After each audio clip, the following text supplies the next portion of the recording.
મયુરભાઈ, જેટલું ન વધે એટલું ઓછું. ખાલી પેટ્રોલ ડીઝલ થી બોણી થઈ એમ કે તો હાલશે. ભાવ વધારો ઈ જ એક માત્ર ઉપાય લાગતો હોય તો મારી દ્રષ્ટિએ અર્થતંત્ર બોગસ કહેવાય.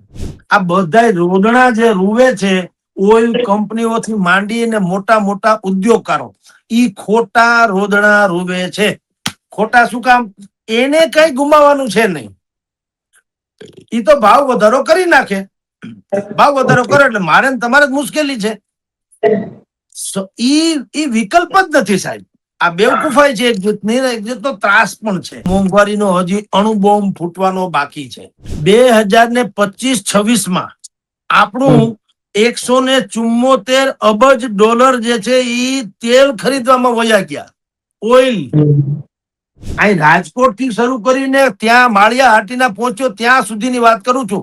તમામે તમામ પેટ્રોલ પંપો બંધ. પેટ્રોલિયમ સચિવ એને શું કીધું? કોઈ ચિંતા કરો, કોઈ ચિંતાની ક્યાં કરો, મળતું જ નથી ભાઈ સાહેબ. પણ હવેથી આપણા બુરે દિન આને વાલે હે, અચ્છે દિન નહીં. એ જેવો દડો ફેંકાણો, મોંઘવારીનો ઉકેલ હું બાપુએ સિક્સર ફટકારી કે જરૂરિયાત ઘટાડી દો. વાત થાય પૂરી, બીજો કોઈ વિકલ્પ નથી. અને તમને કોણે કીધું ચોકલેટ બનાવો ને, દહીં બનાવો ને, શ્રીખંડ બનાવો ને, પનીર બનાવો ને, તમે બાકી બધું જે બનાવો છો દુનિયાભરનું, એ તમને કોણે કીધું? વધુ હોય તો બનાવો, અમને વાંધો નથી. પણ પેલા દૂધના પોષક એટલે ઉત્પાદકો જે છે, માલધારીઓ, એને ભયંકર પૈસા મળવા જોઈએ એમ કઉ છું. નમસ્કાર, સ્વરાજમાં આપનું સ્વાગત છે. મયુર, આજે વાત કરવી છે ઈરાન, ઇઝરાયલ અને અમેરિકા વચ્ચે જે યુદ્ધની સ્થિતિ ચાલી રહી છે ને, આની અસર હવે ભારત દેશ ઉપર દેખાઈ રહી છે. તે પ્રમાણે વડાપ્રધાને કહ્યું હતું તે પ્રમાણે હવે જે સોના ચાંદીની ખરીદીની વાત હોય, પેટ્રોલ ડીઝલની વાત હોય કે પછી વર્ક ફ્રોમ હોમ હોય, આ તમામ ધીમે ધીમે હવે લાગુ પડી રહ્યા છે. કારણ કે દિલ્હીની વાત કરવામાં આવે તો દિલ્હી, ગોવા, ત્રિપુરાની અંદર વર્ક ફ્રોમ હોમ જે છે તે સરકારી કચેરીઓની અંદર પણ કરી દેવામાં આવ્યું છે. પરંતુ સૌથી મહત્વનો આજનો જે મુદ્દો છે તે પેટ્રોલ ડીઝલના ભાવ.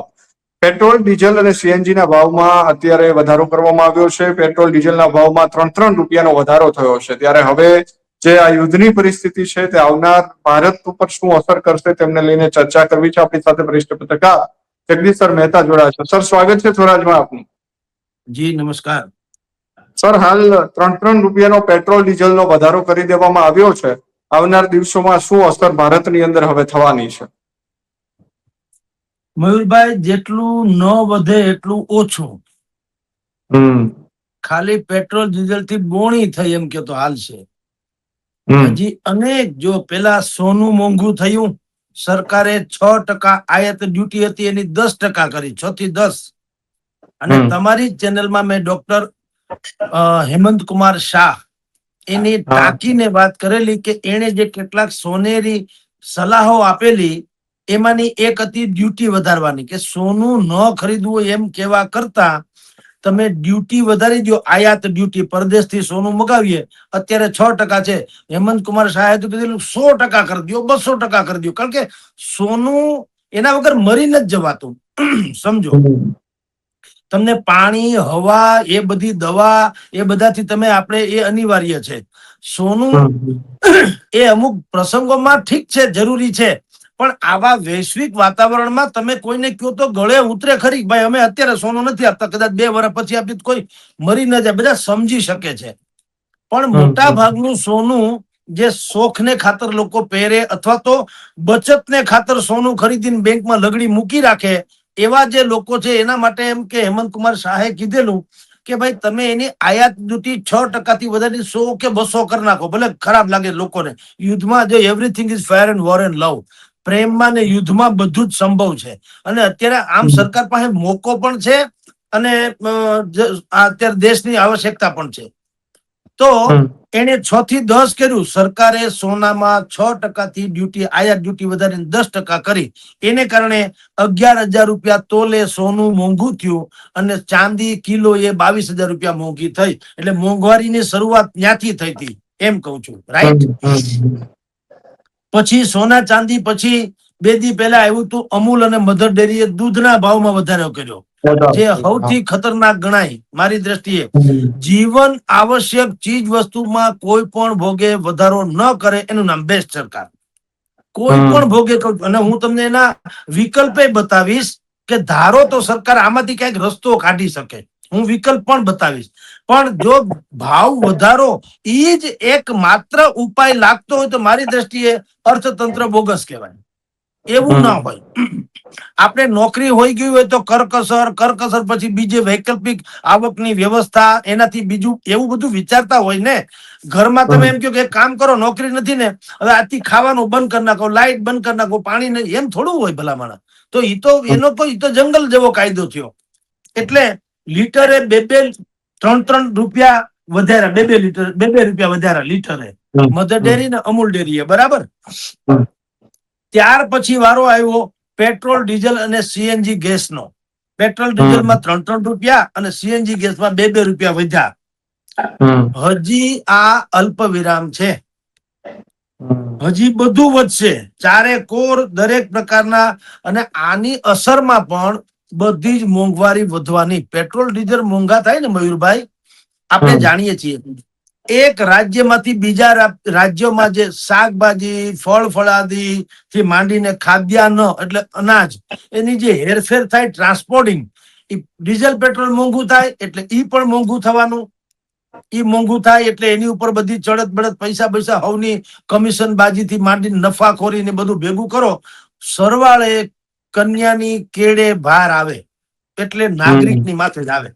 આ બધા રોદણા જે રૂવે છે, ઓઇલ કંપનીઓથી માંડીને મોટા મોટા ઉદ્યોગકારો, ઈ ખોટા રોદણા રૂવે છે. ખોટા શું કામ? એને કઈ ગુમાવવાનું છે નહીં. ઈ તો ભાવ વધારો કરી નાખે, ભાવ વધારો કરે એટલે મારે ને તમારે જ મુશ્કેલી છે. ઈ વિકલ્પ જ નથી સાહેબ. આ બેવકૂફાઈ છે એક જાતની, એક જાતનો ત્રાસ પણ છે. પણ હવે આપની જાણ ખાતર હું કહું, જેમ જેમ મોંઘું થશે એમ હવે ખેતીમાં પણ જે લોકો ટ્રેક્ટર થી ખેતી કરે કે તમે પમ્પિંગ સેટ જે વાપરતા હોય, એ બધા ડીઝલ તો વપરાવાનું, એ ડીઝલ મોંઘું થયું એટલે હવે એને ખેતી મોંઘી થવાની. ખેતી મોંઘી થાય એટલે એની સ્વાભાવિક જે મોંઘવારી આપણી ઉપર અસર કરવાની છે.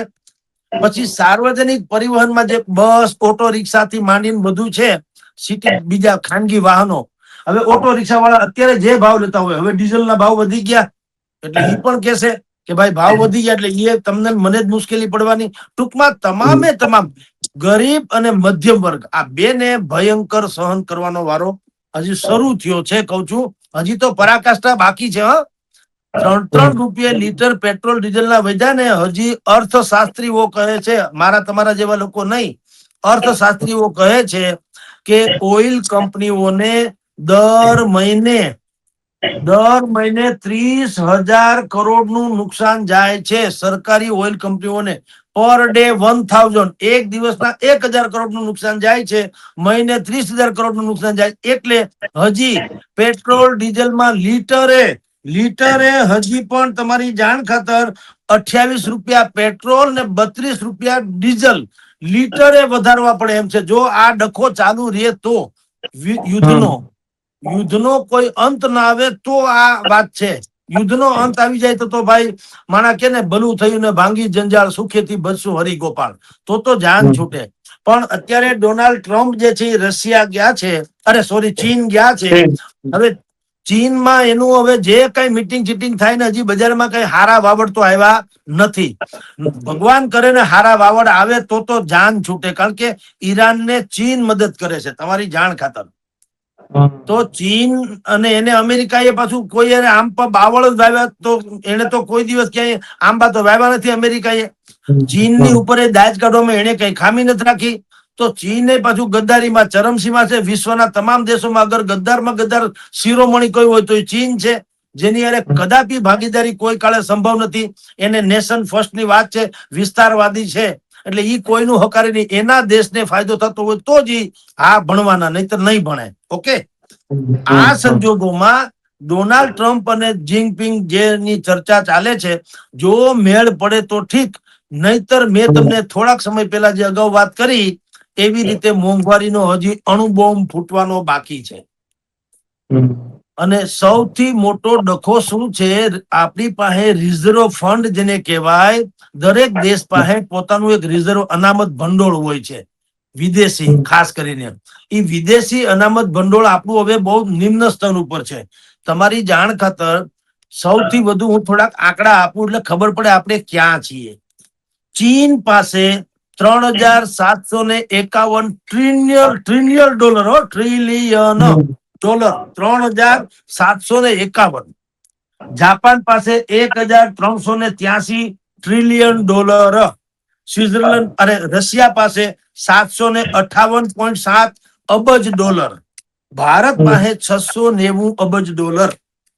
જર્મની પાસે 640 અબજ ડોલર. તાઇવાન પાસે 602 અબજ ડોલર. સાઉદી અરેબિયા પાસે 419 અબજ ડોલર. દક્ષિણ કોરિયા પાસે 427 અબજ ડોલર. હવે બીજામાં ને આપણામાં ફેર શું છે એ તમને કહું. નહીતર એમ લાગે કે લગભગ Bharat, Germany, Taiwan, Saudi Arabia, દક્ષિણ કોરિયા એ બધા તો આપણી લગોલગ છે. લગોલે છે પણ ડખો છે. આપણી પાસે તેલના ભંડાર નથી, સોનાની ખાણ નથી, અને સૌથી વધુ મોટા વપરાશકાર પાછા આપણે છીએ વિશ્વમાં. એટલે આપણું વિદેશી અનામત ભંડોળ જલ્દી ખરપાઈ જાય એમ છે. તમારી જાણ ખાતર 2025-26 આપણું 174 અબજ ડોલર જે છે એ તેલ ખરીદવામાં વયા ગયા. ઓઇલ અને ઇલેક્ટ્રિક ગુડ ઈ ખરીદવામાં 116 અબજ ડોલર વયા ગયા. સોનું ખરીદવામાં 72 અબજ ડોલર ખાલી એક વર્ષમાં વાત કરું, 25-26 સાલમાં. તો તમે જુઓ કેટલી ઝડપે આપણું વિદેશી હુંડિયામણ કે વિદેશી અનામત ભંડોળ એ કેટલું ખરપાતું જાય છે. એટલે સરકાર હવે ગાંગી થઈ. ગાંગી શબ્દ કહું કારણ કે પેલા ચૂંટણી બૂંટણી હતી ત્યારે કઈ કરતા કઈ બધા તમે જો કહેવાતા અર્થશાસ્ત્રીઓ સરકારના એ બધાએ બણગા ફૂક્યા. હું તમને એક નામ આપું. CII ની વાર્ષિક બેઠકમાં આપણા જે સચિવ છે નીરજ મિત્તલ કરીને, એ ઓઇલ નું સંભાળે છે, પેટ્રોલિયમ સચિવ તમને કહું ડિપાર્ટમેન્ટના. એ નીરજભાઈ મિત્તલે શું કીધેલું ખબર? CII ની વાર્ષિક બિઝનેસ સમિટમાં શું કીધેલું? કાંઈ કોઈ ગભરાને કા નહીં. ઓલો ઇમરાન ખાન બોલ્યા કરે ને ગભરાના નહીં, એમ એને પણ ઈ જ કીધેલું. કાંઈ ગભરાવાની જરૂર નથી. આપણી પાસે પર્યાપ્ત પુરવઠો છે. પર્યાપ્ત પુરવઠો આપણી પાસે છે. એટલે પેટ્રોલ નું રિઝર્વ રેશનિંગ જેવું કઈ નહીં થાય. મજા કરો, આપણે બુદ્ધિપૂર્વક બધું. હવે તમારી જાણ ખાતે ગઈકાલે જ હું સોમનાથ પાસે અને માળિયા હાટીના ખંભાળિયા ગામમાં એક કથા ભાગવત સપ્તાહ અને ડાયરો હતો, એમાં હું ગઈકાલે રાતના ગયો હતો. અહીં રાજકોટ થી શરૂ કરીને ત્યાં માળિયા હાટીના પહોંચ્યો ત્યાં સુધીની વાત કરું છું. તમામે તમામ પેટ્રોલ પંપો બંધ.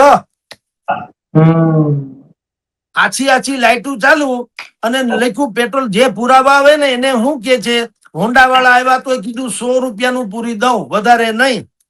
બીજી કાર વાળા આવે એને અજાણા હોય એને કે 500 રૂપિયાનું મિનિમમ પૂરી દઉં, વધારે નહીં. અમારું તો વળી મને એ ઓળખી ગયા પેટ્રોલ પંપ વાળા કે સાહેબ હવે તમને તમે આમ ને સાંભળીએ ફલાણું ઢીકણું કે હવે તમારા માન ખાતર હું પૂરી દઉં, બાકી પેટ્રોલ અમે 500 રૂપિયાથી વધુ આપતા નથી. બોલો. તો જે મિત્તલ સાહેબે વાત કરી, નીરજ મિત્તલ પેટ્રોલિયમ સચિવ, એને શું કીધું? કોઈ ચિંતા કરો, કોઈ ચિંતાની ક્યાં કરો, મળતું જ નથી ભાઈ સાહેબ. જેની પાસે પેટ્રોલ પંપો વાળા પાસે પેટ્રોલ હતું એને ખબર હતી જો રાતથી 2-2 રૂપિયા વધી ગયા. હવે બધા પેટ્રોલ પંપ વાળા બુદ્ધિપૂર્વક બંધ રાખે, એને ખબર પડી ગઈ છે એટલે એને બંધ કરી દીધું. લાઇટું ચાલુ, પેટ્રોલ પંપમાં જ્યાં માણસ ઉભો હોય તમે વાહન લઈને જાઓ, કાં 100 રૂપિયાનું આપે, કાં વધીને 500 નું આપે. હવે એને તો અત્યારે તો ફાયદો થઈ ગયો. માની લો કે એની પાસે જેટલા 1000 લીટર પેટ્રોલ કે ડીઝલ હશે, 2-2 રૂપિયા રાતોરાત વધી ગયા એટલે એને તો જૂના ભાવે ખરીદ્યો એટલે ફાયદો તો થઈ ગયો. એટલે તમારી જાણ ખાતર આ મોંઘવારીનો ડખો શરૂ થયો છે એ હજી અટકવાનો નથી જો યુદ્ધ ન અટકે તો. અને વડાપ્રધાન 20મી તારીખ સુધી 5 રાષ્ટ્રોના પ્રવાસે ગયા છે. 21મી તારીખે એને સરકારના સૌથી ટોચના મંત્રીઓથી માંડીને, સલાહકારોથી માંડીને, રણનીતિકારોથી માંડીને સચિવ કક્ષાના લોકોની બેઠક બોલાવી છે 21મીએ. 20મી સુધી તેઓ શ્રી પરદેશ છે, 21મીએ પધારશે ભારતની મુલાકાત એમ કહો નહીં. એ ભારત આવીને 21મીએ મીટિંગ કરશે. તમે બધા, આપણે બધા આખું ભારત હવે તો લગભગ એનાથી ઓળખીતા થઈ ગયા કે રાતે 8 વાગે વળી પાછા ખાબકવાના કવિ. બરાબર ભાઈઓ અને બહેનો, પછી જે થાય તમે અમે બધા જાણીએ છીએ. પણ આ મોંઘવારીનો બોમ્બ હજી વધુ ફાટી શકે જો યુદ્ધ જે છે એ ન અટકે તો. અને અત્યારે પણ ઓઇલ કંપનીએ જે 2-3 રૂપિયા વધાર્યા તોય એ શું કે છે કે અમને લીટરે 25 થી 30 રૂપિયાની ખોટ હજી જાય છે. આ ઓઇલ કંપનીઓ જે સરકારી થી માંડીને પબ્લિક સેક્ટર્સ ની છે ને, એને કીધું અમને લીટરે 25 થી 30 રૂપિયાની ખોટ જાય છે. એટલે હજી એમ કહીને એને શું કીધું કે હજી ટૂંકમાં વધી શકશે. ગુજરાતી ઈ કયો આપણી ભાષામાં, સમજો ને. એટલે સરવાળે તમને કહું તો તમામે સ્થિતિનું આંકલન કરો તો મોંઘવારીનો ભયંકર ડોઝ હજી બાકી છે. એટલે જનતાએ આમાં હવે હું બીજા ફેસમાં ધારો કે સરકાર પ્રજાને પીડા ન આપવી હોય તો શું કરી શકે એના વિશે હું ચર્ચા કરીશ. પણ સરકાર લગભગ એવું નહીં કરે તો અંતે તો સહન આપણે જ કરવાનું આવશે. તો જનતાએ કઈક બીજો રસ્તો અપનાવવો પડશે. એના વિશે પણ ચર્ચા કરીશ. પણ હવેથી આપણા બુરે દિન આને વાલે હે, અચ્છે દિન નહીં. જી સરસ. શું શું વિકલ્પો છે આના માટે? તમે કહ્યું તું આપણે વિકલ્પોની વાત કરીશું, તો શું શું વિકલ્પો છે? જુઓ, સૌથી પહેલા તમને એક ટૂંકી વાત કરું. હમ મોરારી બાપુએ એક વખત મુંબઈના વાનખેડે સ્ટેડિયમમાં એક ચિત્રલેખાના હરકિશનભાઈ મહેતા, જન્મભૂમિ પ્રવાસીના હરીન્દ્ર દવે વગેરે અને સુરેશભાઈ દલાલ કવિ, મહાન કવિ, એ બધા દ્વારા આયોજિત એક કાર્યક્રમ હતો વાનખેડે સ્ટેડિયમમાં. અને એમાં ક્રિકેટની પીચ હોય ને એવી વ્યાસપીઠ બનાવી હતી. બેટિંગ કરતા હોય ત્યાં મોરારી બાપુની વ્યાસપીઠ, બોલિંગ કરતા હોય ત્યાં પ્રશ્નો બધા એ પૂછવાના દડા રૂપે. અને બાપુને કીધેલું કે તમે, કારણ કે બાપુએ કીધું કે રામાયણમાં તમામ સમસ્યાનો ઉકેલ છે. તો આ લોકોએ કીધું આપણે એના ઉપર જ એક મેચ રાખીએ. મેચ, સવાલ જવાબની મેચ. ક્રિકેટ વાનખેડે સ્ટેડિયમમાં કહું છું. બાપુ પીચ ઉપર બેઠા, વ્યાસપીઠ ઉપર, અહીંથી બોલ દડો ફેંકે, જે પ્રશ્ન કરતા હોય તે. એમાં એક પ્રશ્ન એવો આવ્યો જેના ઉપર બાપુએ સિક્સર ફટકારી તાત્કાલિક જવાબ આપીને, અને ઓડિયન્સે તાળીઓના ગડગડાટ મચાવ્યા. શું પ્રશ્ન અને શું જવાબ ઈ કહો. એને કીધું બાપુ બધી તમે કહો છો રામાયણમાં તમામ સમસ્યાનો ઉકેલ છે, તો મને એક મોંઘવારીનો ઉકેલ હું મને કહી દો હાલો. એ જેવો દડો ફેંકાણો, મોંઘવારીનો ઉકેલ હું બાપુએ સિક્સર ફટકારી કે જરૂરિયાત ઘટાડી દો. વાત થાય પૂરી, બીજો કોઈ વિકલ્પ નથી. અને પછી એને વિસ્તૃતમાં કીધું કે જનક નંદિની એટલે સીતા માતા રામની સાથે વનવાસમાં ગયા, તો વનવાસ તો રામને હતો, સીતાજીને નતો. લક્ષ્મણ નહીં નતો, પણ રામને વનવાસ હતો. સીતાજી એ સહચરિણી, એના ધર્મપત્ની હતા, સતી હતા, એટલે એ એની સાથે ગયા. પણ તમે જુઓ, એને કોઈ અવરોધ ન નડ્યો. તો એ તો રાજકુંવરી હતા ને, સીતાજી પણ કઈ જેમ તેમ તો હતા નહીં. પણ ન એને દાસ દાસીઓ માંગ્યા, ન ઘરેણા, ન લુગડા, ન કોઈ ફલાણું, ન સેવક, ન નોકર, ન ચાકર, ન ગાડી, ન બંગલા, ન કુછ નહીં. એમને પહેરે લુગડે એ પણ નીકળી ગયા. તો મોરારી બાપુએ કીધું કે આ ત્રણેય નીકળી ગયા, રામ, લક્ષ્મણ, જાનકી નીકળી ગયા, તો ત્રણેય રજવાડા હતા ને, છતાં એને કોઈ અભાવ શું કામ ન લાગ્યો? કારણ કે એને જરૂરિયાત ઘટાડી દીધી.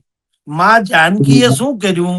એને જે સુવર્ણના આભૂષણો પહેરવા જોઈએ એને બદલે એને પુષ્પોના આભૂષણ કર્યા. જંગલમાં, ઝાડવામાં એ જમાનામાં બધું ભગવાન દયા હતી, ફૂલ તો મળતા, તો પુષ્પના ઘરેણા કરી લીધા જાનકી માતાએ. અને વલકલ એટલે વૃક્ષની છાલ હોય ને એના વસ્ત્રો બનાવ્યા. બોલો.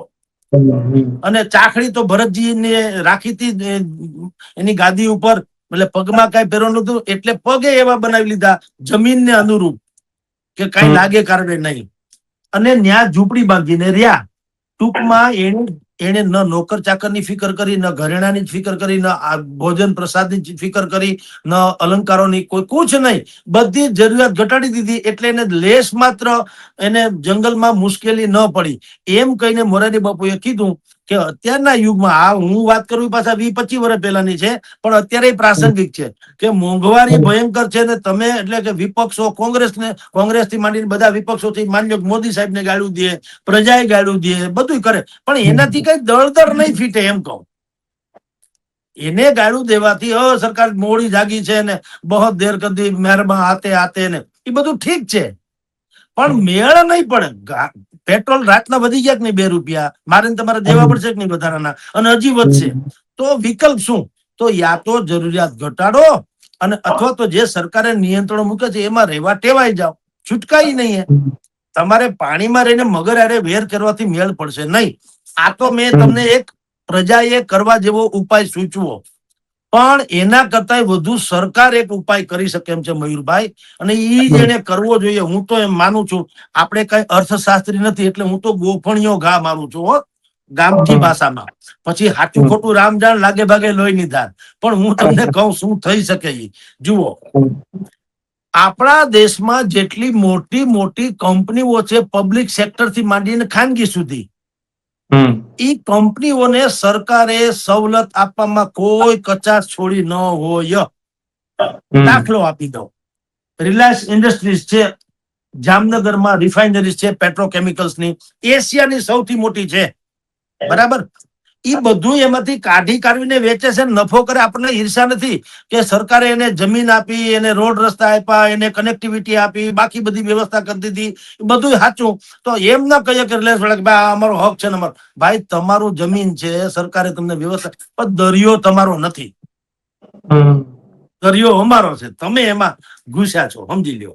જેમ આપણે સિંહના વિસ્તારમાં ગયા, સિંહ હવે જેમ આપણી ત્યાં ચોટીલા સુધી, રાજકોટ સુધી આવવા માંડ્યા, કારણ કે આપણે ગરી ગયા ન્યા. નતર ઈ અહીં નથી આવ્યા, અતિક્રમણ આપણે કર્યું, આપણે રિસોર્ટ બનાવ્યો, તો ઓલા ક્યાં જાય, એને ઘોંઘાટ ગમે નહીં. એમ દરિયો છે ઈ ધીરુભાઈ નો નથી, દરિયો મુકેશભાઈ નો નથી, દરિયો સાર્વત્રિક આપણો ભારતનો, ગુજરાતનો છે. તો સરકારે મોટી મોટી કંપનીઓને જે સવલત આપી છે અત્યાર સુધી, તો કમાણા તો છે જ દુનિયાભરની. હું તમને હમણાં આંકડા આપીશ, કઈ એમને હા ઉટપટાંગ વાતો નહીં કરું. તો હું તમને એના આંકડા આપું. જુઓ કેવી મોટી 10 કંપનીઓની વાત કરું છું, એની વાર્ષિક નફો કેટલો કહું છું, ટર્નઓવર નહીં, નફો કાયદેસરનો, ગાંધી છાપ. જો રિલાયન્સ સૌથી પહેલી વાત, રિલાયન્સ નો વાર્ષિક નફો કેટલો ઈ તમને કહું છું, 81,300 કરોડ. 81,300 કરોડ. 81,300 કરોડ. એસબીઆઈ પબ્લિક સેક્ટરમાં તો 67,000 થી માંડીને 80,000 crore. HDFC 73,400 crore plus, 73,400 crore plus. ICICI bank 45,000 થી 54,000 કરોડ. આ રેકોર્ડ ઉપરની વાત કરું છું, આપણી નહીં, બરાબર. ટાટા કન્સલ્ટન્સી સર્વિસ 48,000 થી વધુ કરોડની વાત કરું છું. ઓએનજીસી એનો 55,000 crore. LIC life insurance corporation of India 40,000 crore. જીવન વીમા પોલિસી જે આપણે કહીએ, જીવન વીમાની કંપની, 40,000 કરોડ વાર્ષિક નફો, જેમાં ઈ જલેબી ખાઈ શકે. ટૂંકમાં નફામાં એને કઈ નહીં, ટર્નઓવર હોય તો હજી ઇધર ઉધર કહીએ કે આ ધારત ભેળપુરી ખાઈએ કે એમ કહું છું, તિજોરીમાંથી. પછી હા, ઇન્ડિયન ઓઇલ જે અત્યારે આપણી ઉપર કે ને અમને બહુ નુકસાન છે, બહુ નુકસાન છે. હવે હું તમને આગળ એની વાત કરું. Indian Oil 43,000 crore. Coal India 35,000 crore. Bharti Airtel 37,000 crore. તમે કલ્પના કરો, આ બધી જ કંપનીઓમાં 4-5 તો ઓઇલ કંપનીઓ છે, બાકી બધી. અને સરકારે એને મદદ કરવામાં કઈ કચાશ નથી રાખી, આપણે બધા જાણીએ છીએ. અદાણી બદાણી તો અમારું નામ જ નથી લીધું, મેં ખાલી અંબાણીનું જ નામ લીધું, સમજી લ્યો. તો ભલા માણસ, તમે વર્ષોથી ધંધો કરો છો, વર્ષોથી કમાવ છો, આ જે ફિગર છે એ પ્રમાણેના, અને આ પાછા બતાવેલા ફિગર છે, ઓરિજિનલ તો નહીં મયુરભાઈ, બરાબર. આ બતાવવાના છે, પતાવવાના નહીં. આ બુદ્ધિપૂર્વક ના અલગ છે, તારમાં હોય મલાઈ તારવી હોય જુદી, આ તો ફરજિયાત બતાવવા પડ્યા હોય એ ફિગર છે. કલ્પના કરો તો મૂળ એટલી આવક કેટલી છે. તો સરકાર એવું ન કરીએ કે ભાઈ જો આ યુદ્ધ કઈ 12 માસ ને 24 કલાક હાલવાનું નથી, વધી વધીને 1 વર્ષનો ડખો છે. હાલો ને, હમણાં કદાચ પતી જાય તો જાન છૂટે, નહીતર 1 વર્ષ યુદ્ધ હાલે એમ છે. તો આ જેટલી આવી કંપની, આ તો મેં તમને 10 કંપની તો દેશની ટોપ 10 વાળી વાત કરી, એમાં હજી અદાણી માસા તો આવ્યા નથી, સમજી લો. તો હું એમ કહું કે આવા બધાને એક વખત એની મીટિંગ બોલાવે કે ભાઈ તમે અત્યાર સુધી કમાણા છો ને, વર્ષોથી કંપની છે ને, કમાવતો છો ને, તો 1 વર્ષનો નફો તમે અમને આપી દો એટલે જાન છૂટે પ્રજાની. બોલો, નફો જ આપવાની વાત કરે છે. પાર્ટનરશિપ નહીં, ટકાવારી નહીં, લાંચ નહીં, રસીદ નહીં, કુછ નહીં. 1 વર્ષનો નફો ભારત સરકારને આપો, ભાજપ નહીં. ભારત સરકારને આપી દો પ્રજાના હિતાર્થે. કારણ કે દરિયો તો મેં કીધું, દરિયો તો આપણો છે ને, ગુજરાતનો છે ને દરિયો. તમે ભલે એમાંથી વલોવીને માખણ કાઢ લ્યો છો ને, ઓઇલ ને પેટ્રોલ ને જે કાઢ લેતા, પણ દરિયો તો તમે બનાવ્યો નથી, એ તો ઈશ્વરની દેન છે.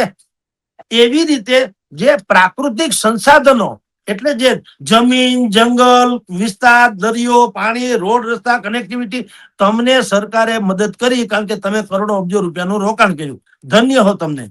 પણ તમે કઈ ગરીબ નથી, તમે કોઈ મુશ્કેલીમાં નથી. એક એક વર્ષનો તમારો નફો જે છે એ ભારત સરકારને સમર્પિત કરી દો તો ગરીબ અને મધ્યમ વર્ગના લોકોની માથે બોજ ના આવે, દૂધના ભાવ ન વધારવા પડે. આ તો શર્મનાક વાતો છે. એટલે ભલા માણા નાના છોકરા દૂધ વગર રહી શકે નહીં, નબળા હબળા હોય ઈ દૂધ વગર રહી શકે નહીં, પછી સગર્ભા લોકો હોય એને દૂધ પાય તો જ મેળ પડે, સારું દૂધમાં બનાવેલી આઈટમ ખવડાવો તો. પછી વૃદ્ધ હોય એને દૂધ જોઈએ, બીમાર હોય એને દૂધ પૂર્ણ ખોરાક કે છે. કાંઈ ન ખાય કે માણસ હાજુ માંદુ હોય, તમે દૂધ ને ખીચડી આપો ને કાંઈ ના આપો તો દૂધ આપો તો બિચારાને કમસે કમ એનું જીવન હાલે કમસે કમ.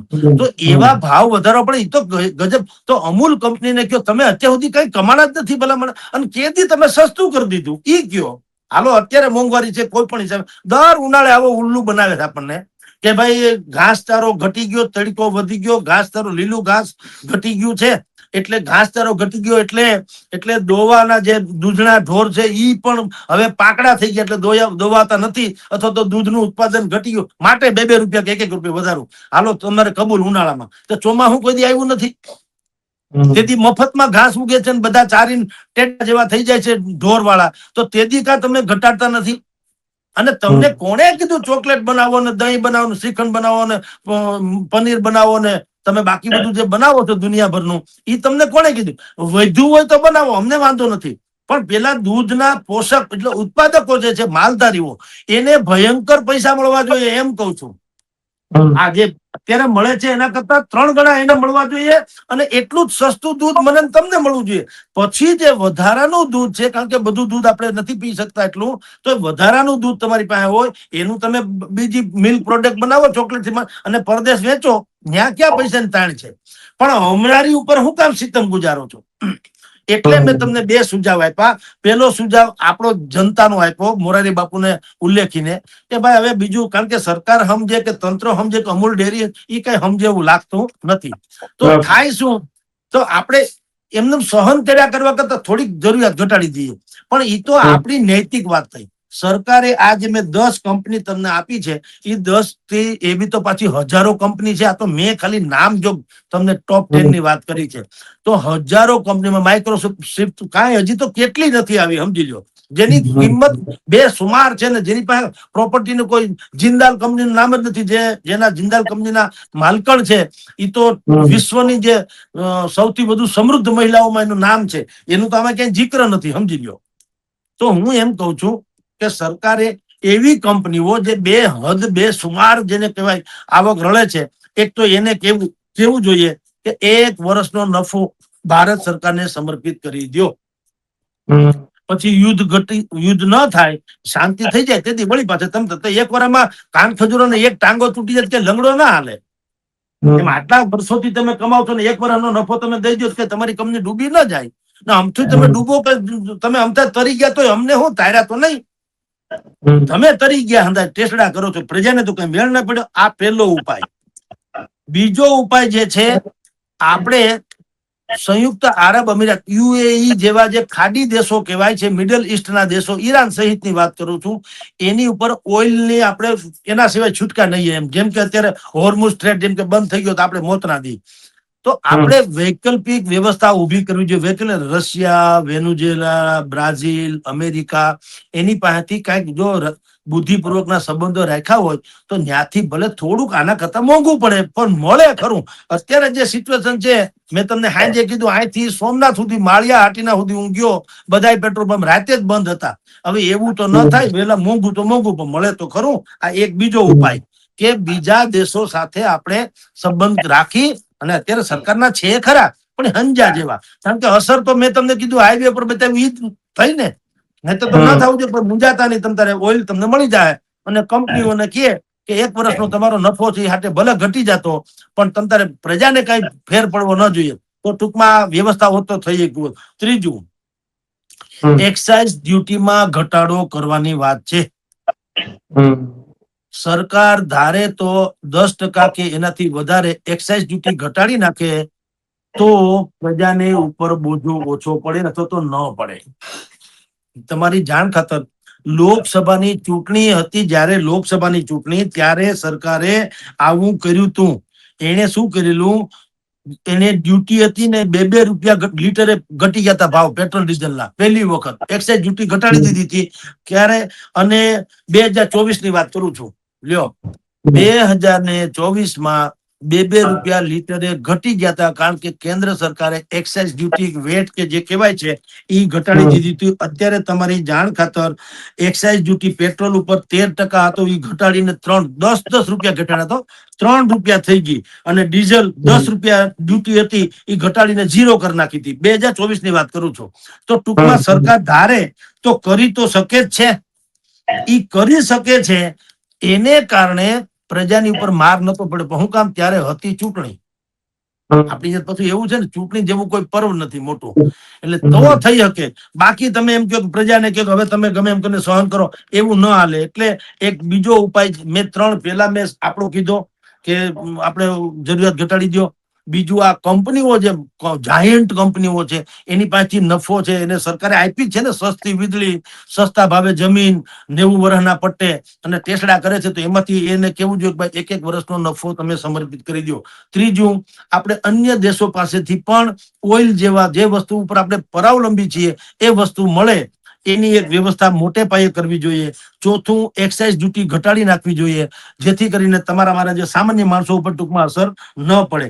પછી ક્રેડિટ ગેરંટી સ્કીમ, એટલે કે આમાં વધુ માર કોને પડે? લઘુ ઉદ્યોગોને. ડીઝલ પેટ્રોલ મોંઘા થાય, બધું થાય ને, નાના સેમી જેને કહી શકે ને, એ લોકો જે ઉદ્યોગો છે એને મોટો માર એને પડે. મોટા જાયન્ટ વાળાને તો વાંધો ન આવે, ઇધર ઉધર કરી લે.